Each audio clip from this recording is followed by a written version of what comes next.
ସୁସ୍ଥ ଜୀବନ ଓଡ଼ିଶାରେ ଆଜି ଆମେ ରୋଷେଇ ଘରେ ବ୍ୟବହାର କରାଯାଉଥିବା ମସଲା ଜାତୀୟ ଦ୍ରବ୍ୟ ଜାଇଫଳ ଏବଂ ଜାବିତ୍ରୀ ବିଷୟରେ ଜାଣିବା।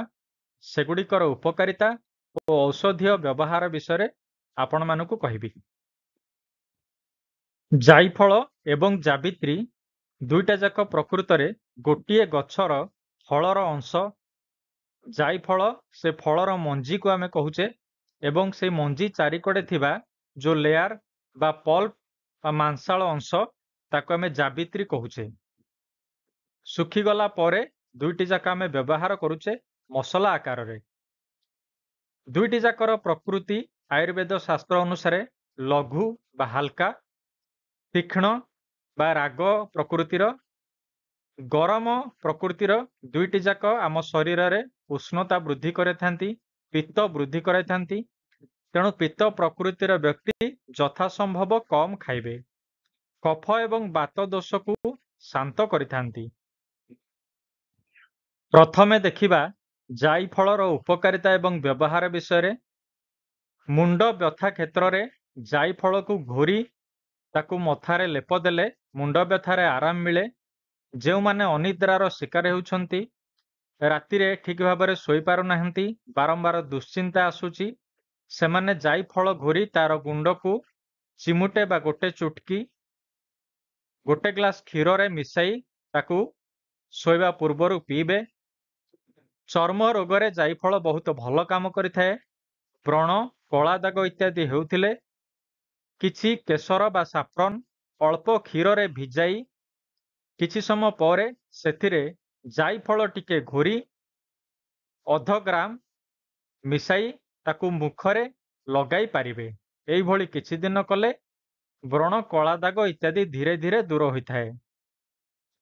ଜଏଣ୍ଟ ପେନ୍ ଆଉ ଇନଫ୍ଲେମେସନ ଥିଲେ ତାକୁ ଦୂର କରିବାରେ ମଧ୍ୟ ଜାଇଫଳ ପ୍ରୟୋଗ କରାଯାଇଥାଏ।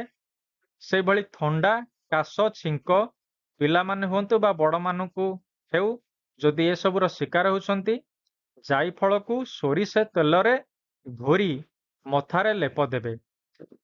ଜାଇଫଳ ଗୋଟେ ଚୁଟକି ମହୁ ସହିତ ମିଶାଇ ମଧ୍ୟ ସେବନ କଲେ ଥଣ୍ଡା, ଛିଙ୍କ, କାଶ ଇତ୍ୟାଦିରୁ ଆରାମ ମିଳିଥାଏ। ଜାଇଫଳ ଖାଇବାର ସ୍ୱାଦ ବଢ଼ାଇବା ସହିତ ହଜମ କରିବାରେ ସାହାଯ୍ୟ କରିଥାଏ। ବିଭିନ୍ନ ପ୍ରକାର ମସଲାରେ ଏହା ଗୋଟିଏ ମୁଖ୍ୟ ଉପାଦାନ। ପେଟରେ କୃମି ନାଶ କରିବାରେ ମଧ୍ୟ ସାହାଯ୍ୟ କରେ।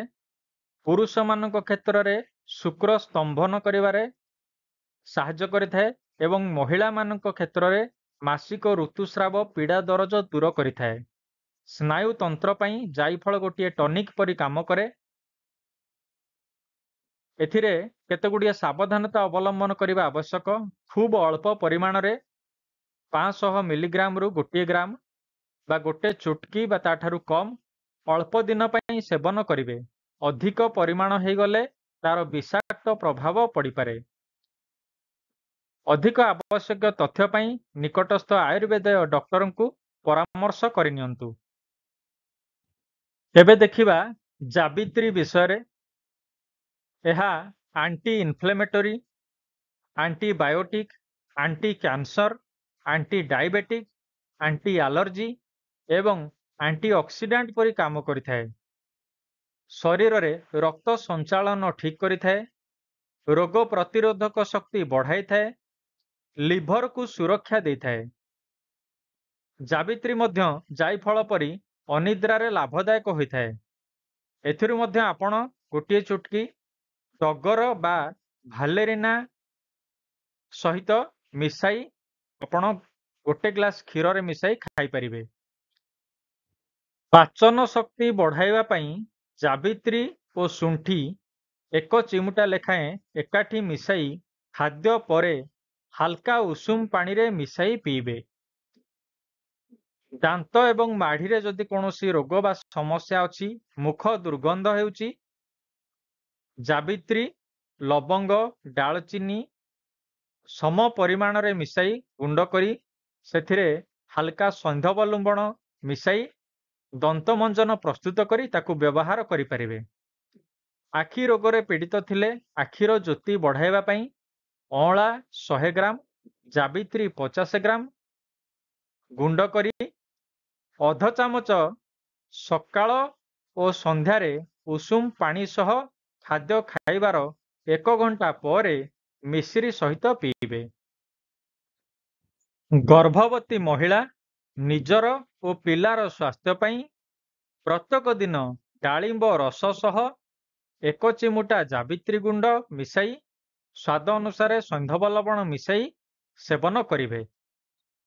ଯେଉଁମାନଙ୍କର ବାରମ୍ବାର କାନ ଦରଜ ହେଉଛି, ଜାବିତ୍ରୀ 1 ଚିମୁଟା ଉଷୁମ ପାଣି ସହ ପିଇବେ। ଏ ଥିଲା ଜାଇଫଳ ଏବଂ ଜାବିତ୍ରୀ ଭିତରେ ତୁଳନା ଏବଂ ସେଗୁଡ଼ିକର ଉପକାରିତା ଓ ଔଷଧୀୟ ବ୍ୟବହାର। ଭିଡ଼ିଓଟି ଭଲ ଲାଗିଥିଲେ ଲାଇକ୍ ଏବଂ ସେୟାର ନିଶ୍ଚିନ୍ତ ଭାବରେ କରିବେ। ସ୍ୱାସ୍ଥ୍ୟ ସମ୍ବନ୍ଧୀୟ ଅଧିକ ସୂଚନା ପାଇଁ ସୁସ୍ଥ ଜୀବନ ଓଡ଼ିଶା ଚ୍ୟାନେଲକୁ ସବସ୍କ୍ରାଇବ କରିବା ପାଇଁ ଅନୁରୋଧ।